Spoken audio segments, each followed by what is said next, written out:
আসসালামু আলাইকুম বন্ধুরা, জাতীয় বিশ্ববিদ্যালয়ের একটি গুরুত্বপূর্ণ আপডেট ভিডিওতে তোমাদের সবাইকে স্বাগত জানাচ্ছি। বন্ধুরা, অনেক অপেক্ষার পর জাতীয় বিশ্ববিদ্যালয়ের সাধারণ অনার্সের প্রথম রিলিজ স্লিপের বিজ্ঞপ্তি প্রকাশ করেছে। গতকাল ভিডিওতে তোমাদেরকে বলেছিলাম যে দু এক দিনের মধ্যেই সেই বিজ্ঞপ্তিটি প্রকাশ করবে।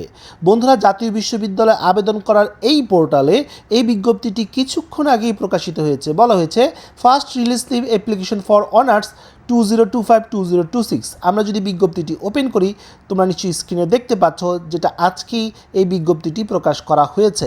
বিজ্ঞপ্তিতে বলা হয়েছে জাতীয় বিশ্ববিদ্যালয়ে 2025-26 শিক্ষাবর্ষের প্রথম রিলিজ স্লিপের আবেদন কার্যক্রম আগামী 30 জুন বিকেল 4টা থেকে শুরু হয়ে চলবে 15ই জুলাই রাত 12টা পর্যন্ত। আবেদন করা এই নিয়ে ইতিমধ্যে আমি ভিডিও দিয়েছি, আরও ডিটেলস ইনশাআল্লাহ ভিডিও থাকবে। এর পরের লাইনে বলেছে কারা আবেদন করতে পারবে, কারা আবেদন করতে পারবে না।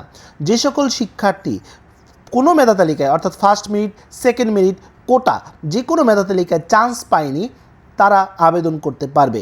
প্রথম মেধা তালিকায় স্থান পেয়েও যারা ভর্তি হয়নি, অর্থাৎ তুমি যদি ফার্স্ট মেরিট, সেকেন্ড মেরিট বা কোটাতে চান্স পেয়েছো কিন্তু ভর্তি হওনি, তাহলেও তুমি রিলিজ স্লিপে আবেদন করতে পারবে। প্রথম, দ্বিতীয় বা কোটা মেধা তালিকায় ভর্তি হয়ে পরবর্তীতে ভর্তি বাতিল করেছো, তাহলেও তুমি রিলিজ স্লিপে আবেদন করতে পারবে। প্রথম রিলিজ স্লিপে তুমি 5টি কলেজের একাধিক সাবজেক্টে আবেদন করতে পারবে।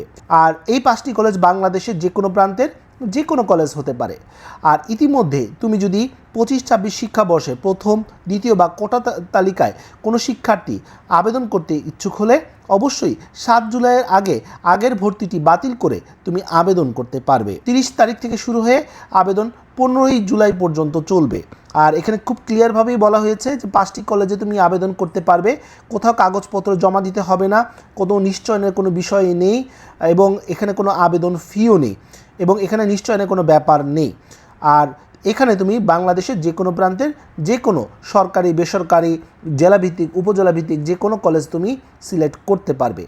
কিভাবে সিলেক্ট করবে এই নিয়ে কিন্তু গতকাল একটি ভিডিও দিয়েছি, কিছু টেকনিক আলোচনা করেছি, সেই টেকনিকগুলো দেখার অনুরোধ করছি। আশা করি নোটিশের ব্যাপারে তোমরা ক্লিয়ার হয়ে গেছো।